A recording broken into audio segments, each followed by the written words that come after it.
Hey guys, welcome to TCR. Sid here. Thanks for clicking on the video. If you haven't done so already, make sure you hit that subscribe button. Today I'm going to talk to you about Neil's harrowing adventure and urinary calculi.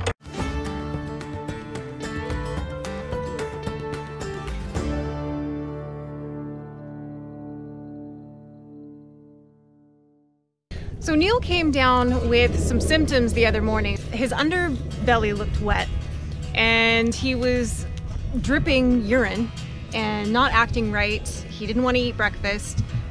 He was being weird. He went off by himself and he was kind of moaning a little bit. Not too bad, but a little bit. So, I frantically started searching because, goats are notorious, as are sheep, basically any ruminants, for having tummy issues, and goats and sheep specifically for having different kind of urinary tract issues. And you guys know I make sure that I have all my animals on the best feeds and, try to really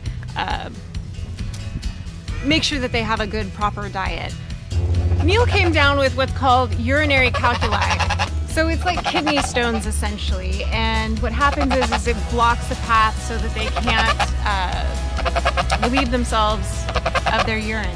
He was very uncomfortable, so unfortunately we don't have any large animal vets up here or ruminant vets up here. So I had to take him in the back of the truck down the hill, a couple towns over, to go see a vet, and they performed a minor procedure to basically remove the tip of, well, you get the idea. They kind of sedate him for that. They were able to get some of the stones out, and he's been able to, it's been a few days now, he's been able to urinate, and he seems to be doing much better.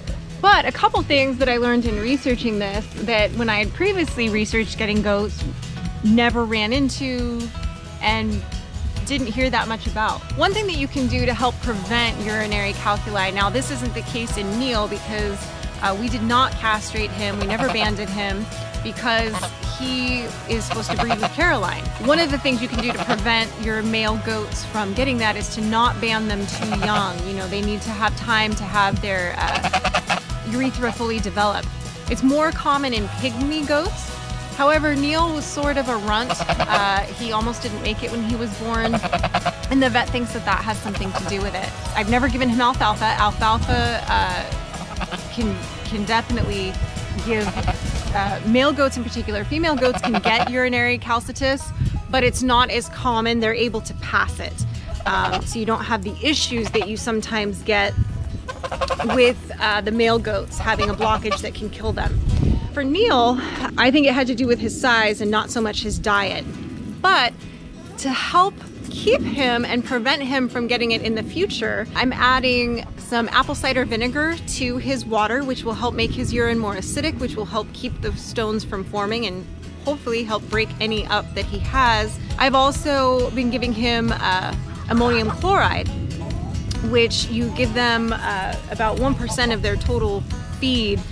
You want to give that to them. I've also been soaking some Bermuda pellets in it in the morning to give him for his pellet feed along with his Timothy hay. And I also got him a meat maker's block, which is a really good mineral block that has a lot of the minerals and the vitamins and things that he needs to help keep him happy and healthy. So far we seem to be out of the woods. He's wandered off again. We seem to be out of the woods, but I do have to keep a close eye on him, and I will have to make sure that I, keep an eye on his diet and his water intake, because that can be very dangerous for goats. It can kill them, and it can kill them very quickly. He was fine the night before, the day before, eating, drinking, going to the bathroom normally, and then all of a sudden he wasn't anymore. So definitely was glad that I caught it early, was able to get him into the vet, and luckily they wanted to do another procedure that was a lot more expensive, but I couldn't justify spending that kind of money on, a livestock animal.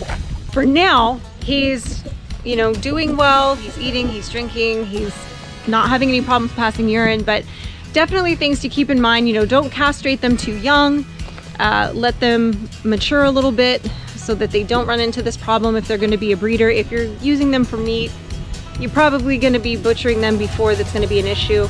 But making sure that you add some ammonium chloride to their feed, and or some apple cider vinegar to their water to help make their urine more acidic so that these stones don't form and that they're able to break up in their system. So keep a good thought for Neil, guys. Don't forget to like the video, subscribe to the channel, and click the bell so you get the notifications.